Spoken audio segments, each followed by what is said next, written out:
पोरांना काम करायचं सांगायचं. राजू हो, काम बंद करून भजन करणारा नालायक आहे.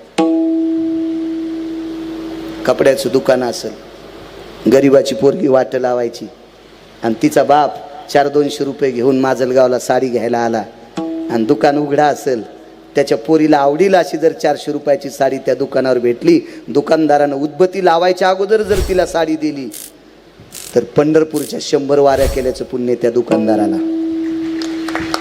एखादा डॉक्टर असेल, रात्री 1 वाजता हॉस्पिटल उघडं, गरीबाच्या लेकराला वेदना सुरू झाल्या, बाळांतपणाच्या प्रसूतीच्या वेदना. मी परवाला होशे साहेबांना मागच्या आठवड्यात सांगितलं, त्यांच्या मंडळी गायनिक आहेत, अंजलीताई. तर रात्रीच्या वेळेला गरीबाची लेक हॉस्पिटलमध्ये आली आणि रात्री 2 वाजता तिचा आणि तिच्या पोटातल्या बाळाचा निवाडा बाळांतपण करून डिलिव्हरी करून एखाद्या डॉक्टरनं जर तिला मुक्त केला असेल तर 1 कोटी पंढरपूरच्या वाऱ्या केल्याचं पुण्य त्याला प्राप्त होतंय.